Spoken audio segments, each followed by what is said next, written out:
Hello అండి, welcome to tasty vibe. ఇవాళ మనం ఈజీగా అయిపోయే బ్రెడ్ రెసిపీస్ చేసుకోబోతున్నామండి. ఈ రెసిపీస్ని చూసి మీరు ఒక 10 నిమిషాల్లోనే ఈజీగా చేసేసుకోవచ్చండి. అండ్ టేస్ట్లో ఎక్కడ కాంప్రమైజ్ అయ్యే విషయం లేదు, చాలా బాగుంటాయి. ఒకసారి తప్పకుండా ట్రై చేయండి. ఈ రెసిపీస్ కోసం ముందుగా నేను బ్రెడ్ స్లైసెస్ని తీసుకున్నానండి.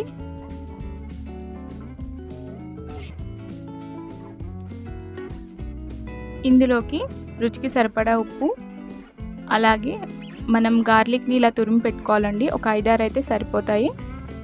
దీంట్లోకి కొద్దిగా ఆరిగానో తీసుకోవాలి. అలాగే దీంట్లోకి చిన్నగా తరిగిన కొత్తిమీరను కూడా తీసుకోవాలి. ఇప్పుడు మనం తురిమి పెట్టుకున్న గార్లిక్లోకి చిల్లీ ఫ్లేక్స్ని యాడ్ చేసుకోవాలి. అలాగే దీంట్లోకి రుచికి సరిపడా ఉప్పు, అలాగే దీంట్లోకి కొద్దిగా ఆరిగానో కూడా యాడ్ చేసుకోవాలి. దీంట్లోకి చిన్నగా తురిమిన కొత్తిమీరను కూడా యాడ్ చేసుకొని ఇవన్నిటిని బాగా కలిపేసుకోవాలి. దీంట్లోకి ఒక 3-4 స్పూన్ల దాకా నెయ్యి కూడా యాడ్ చేసుకొని మొత్తం ఒకసారి కలిపి పెట్టుకోవాలి. చూడండి, ఇలా మొత్తం కలిసిపోయేలాగా ఒకసారి బాగా కలిపేసుకోవాలి.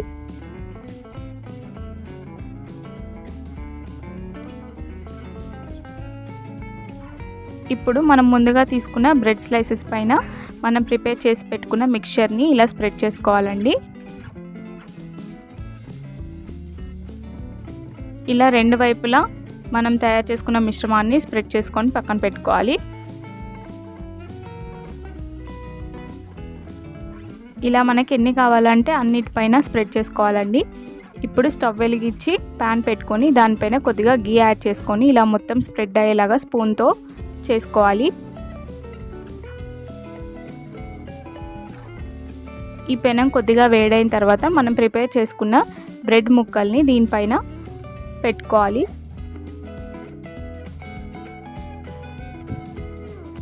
ఇప్పుడు స్టవ్ని లో ఫ్లేమ్లోకి పెట్టుకొని ఇవన్నీ బాగా ఒక సైడ్ బాగా వేగేలాగా వేయించుకోవాలండి.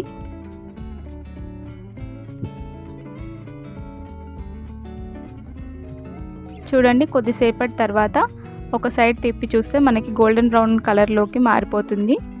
అలాగే రెండు వైపులా వేయించుకోవాలి. ఇలాగే ఎన్ని కావాలంటే అన్ని బ్రెడ్ స్లైసెస్ని ప్రిపేర్ చేసుకోవాలి. అంతే అండి, ఎంతో టేస్టీగా ఉండే గార్లిక్ బ్రెడ్ రెడీ అయిపోయింది. దీన్ని పెరుగు కాంబినేషన్తో తింటే చాలా బాగుంటుంది. ఇప్పుడు మనం చేసుకోబోయే నెక్స్ట్ రెసిపీ వచ్చేసి బ్రెడ్ ఆమ్లెట్ అండి.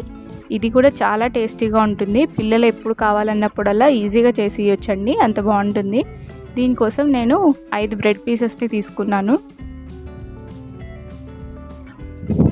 దీంట్లోకి చిన్నగా తరిగిన టమాటో ముక్కలు, చిన్నగా తరిగిన పచ్చిమిర్చి, చిన్నగా తురిమిన క్యారెట్, చిన్నగా కట్ చేసిన కొత్తిమీర అండ్ ఆనియన్స్ కూడా తీసుకోవాలండి.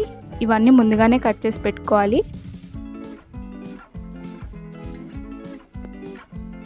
ఇప్పుడు ఒక బౌల్ తీసుకొని దాంట్లోకి ఒక 3 ఎగ్స్ దాకా పగలగొట్టి వేసుకోవాలండి. దీంట్లోకి రుచికి సరిపడా సాల్ట్ యాడ్ చేసుకోవాలి. దీని తర్వాత చిన్నగా తురిమిన కొత్తిమీరని యాడ్ చేసుకుందాం. అలాగే దీంట్లోకి కొద్దిగా మిరియాల పొడి, మనం తురిమి పెట్టుకున్న క్యారెట్ కూడా యాడ్ చేసుకోవాలి. అలాగే దీంట్లోకి పచ్చిమిర్చి, ఆనియన్స్ కూడా యాడ్ చేసుకుందాం.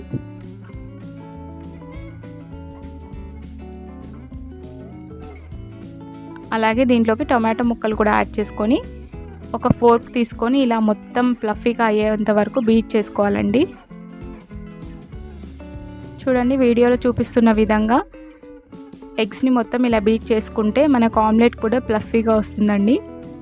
టేస్ట్ కూడా చాలా బాగుంటుంది. ఇది మొత్తం కలిసిపోయేలాగా ఇలా బీట్ చేస్తూనే ఉండాలి.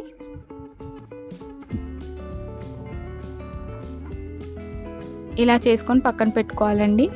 తర్వాత స్టవ్ వెలిగించి ప్యాన్ పెట్టుకొని దానిపైన కొద్దిగా గీ కానీ ఆయిల్ కానీ యాడ్ చేసుకోవాలి.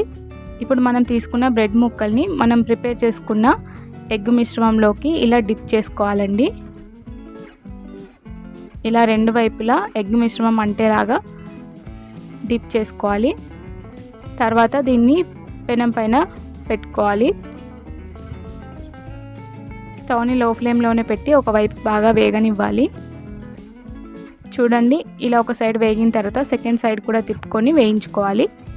ఇలా గోల్డెన్ బ్రౌన్ కలర్లోకి వచ్చి మనం తీసుకున్న వెజ్జీస్ అన్ని బాగా వేగిపోతాయి. అప్పుడు మనకు బ్రెడ్ ఆమ్లెట్ రెడీ అయిపోయినట్టే అండి. ఎంతో టేస్టీగా 10 నిమిషాల్లో అయిపోయే బ్రెడ్ ఆమ్లెట్ రెడీ అయిపోయిందండి. ఇది కూడా చాలా టేస్టీగా ఉంటుంది, తప్పకుండా ట్రై చేయండి. ఇప్పుడు మనం చేసుకోబోతున్న మూడో రెసిపీ వచ్చేసి బ్రెడ్ వెజ్ శాండ్విచ్ అండి. ఇది కూడా ఒక 10 నిమిషాల్లో ఈజీగా అయిపోయే రెసిపీ. టైం ఉన్నప్పుడల్లా ఈజీగా ప్రిపేర్ చేసుకోవచ్చండి, చాలా టేస్టీగా ఉంటుంది. ఇప్పుడు దీనికి కావాల్సిన ఇంగ్రీడియంట్స్ ఏంటో చూసేద్దాం. దీనికోసం నేను బ్రెడ్ పీసెస్ తీసుకున్నానండి. ఇప్పుడు ఒక పెద్ద బౌల్ తీసుకొని దీంట్లోకి తురిమిన క్యారెట్ యాడ్ చేసుకోవాలి. అలాగే దీంట్లోకి చిన్నగా కట్ చేసి పెట్టుకున్న టొమాటో ముక్కల్ని కూడా యాడ్ చేసుకుందాం. దీంట్లోకి పచ్చిమిర్చి, ఆనియన్స్ కూడా యాడ్ చేసుకోవాలి. అలాగే చిన్నగా తరిగిన కొత్తిమీరను కూడా యాడ్ చేసుకోవాలి.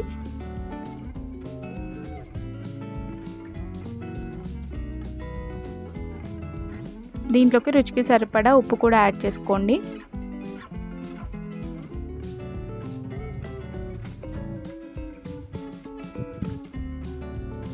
ఇవన్నీ వేసిన తర్వాత ఇందులోకి టొమాటో కెచప్ యాడ్ చేసుకోవాలండి. ఇది ఒక 3 స్పూన్ల దాకా వేస్తే సరిపోతుంది. టొమాటో కెచప్ వేయడం వల్ల స్వీట్నెస్ వస్తుందండి, చాలా టేస్టీగా ఉంటుంది.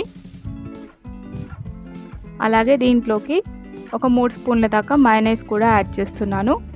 దీనివల్ల చాలా టేస్ట్ పెరుగుతుందండి, ఒకసారి తప్పకుండా ట్రై చేయండి ఈ రెసిపీని. ఇప్పుడు ఇవన్నీ వేసుకున్న తర్వాత స్పూన్తో ఈ మిక్చర్ అంతా బాగా కలిసిపోయేటట్టు ఒకసారి బాగా మిక్స్ చేసుకోవాలండి.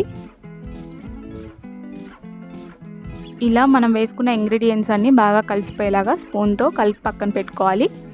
ఇప్పుడు నెక్స్ట్ ప్రొసీజర్ ఏంటో చూసేద్దాం. వెజ్ శాండ్విచ్ కోసం నేను బ్రెడ్ పీసెస్ని ఇలా 2 ముక్కలుగా కట్ చేసి పెట్టుకున్నానండి. ఇప్పుడు ఒక పీస్ పైన మనం ప్రిపేర్ చేసుకున్న మిక్చర్ని ఇలా పెట్టుకోవాలి.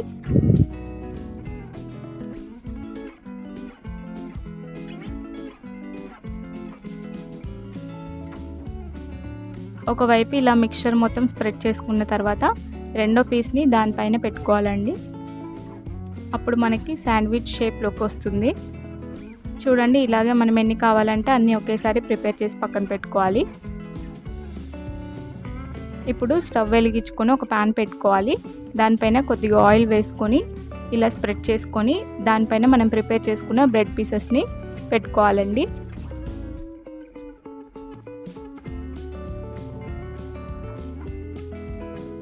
ఇలా ఇవి లో ఫ్లేమ్లోనే బాగా వేగాలి.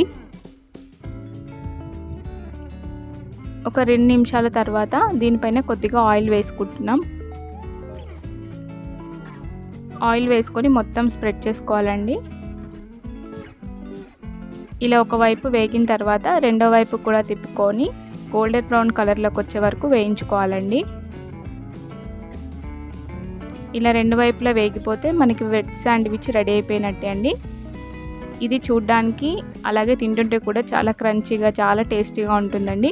ఒక 10 నిమిషాల్లో అయిపోయే ఈ బ్రెడ్ రెసిపీస్ కనుక మీకు నచ్చినట్టయితే మన ఛానల్ని సబ్స్క్రైబ్ చేయండి, లైక్ చేయండి, షేర్ చేయండి.